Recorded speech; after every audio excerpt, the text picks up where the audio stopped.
titik psikologis kita itu di angka 500 Pak, untuk di Pekanbaru, dan 1000 untuk di Riau. Titiknya di sana Pak. Kalau titik itu terlewati, kita akan kayak Jawa. 500 berarti kasus yang akan dirawat 100 per hari untuk di Kota Pekanbaru, dan kalau 1000 berarti 200 per hari di Provinsi Riau. Itu titik psikologisnya di situ.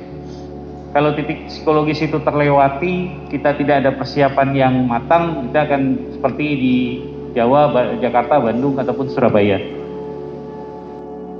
Memang secara hasil dari genome sequencing, kita belum ada varian Delta. Hasilnya belum ada. Tapi kalau kita melihat dari skenario epidemiologi, itu kasus sudah ada. Kalau Wuhan yang original itu satu akan menularkan 2 sampai 4. Alpha hampir sama, 2 sampai 4, nggak terlalu rumit. Alpha itu nggak terlalu rumit. Begitu Delta itu 1, 8. Beda lagi dengan Kappa. Kappa itu di atas 10. Nah, kita ngomong Delta. Delta dari hasil pemeriksaan PCR di 4 lab utama di Jakarta, itu 60%-nya Delta, Pak. 60% dari seluruh populasi yang konfirmasi positif di DKI Jakarta, 60%-nya Delta. Artinya saya sangat mendukung kalau ada orang datang, ya sebisa mungkin kita memang mempersulit orang datang, Pak. Tujuannya memang mempersulit. Supaya begitu orang datang, oh ke Riau harus cek lagi sesudah nyampe bandara, swab lagi, wah itu nggak usah lah saya datang. Nah itu kita bikin senang malah dengan kondisi seperti itu. Apalagi harus swab PCR berbayar pula, nah itu lebih senang lagi. Karena memang tujuannya mempersulit. Kalau ada masyarakat, oh ini kok memang kok dipersulit kami, memang tujuannya mempersulit. Karena 5M itu ada mengurangi mobilitas.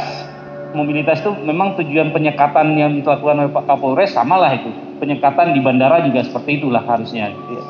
Nah, inilah yang menjadi dasar kenapa kita harus waspada. Jangan sampai titik ini terlewati, Pak.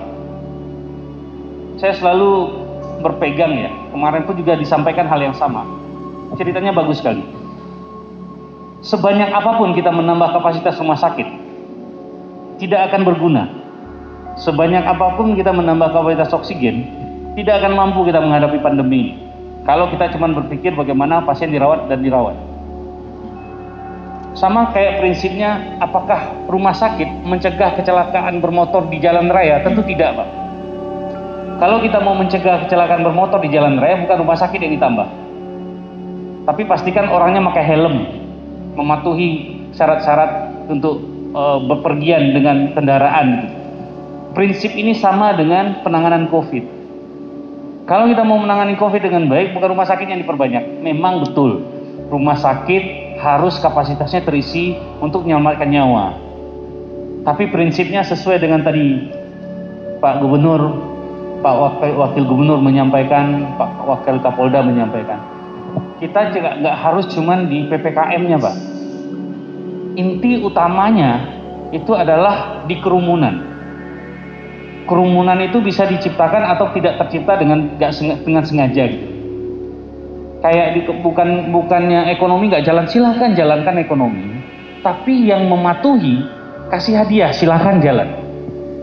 Tapi ini nggak patuh, pengelolanya membiarkan nggak pakai jarak gitu.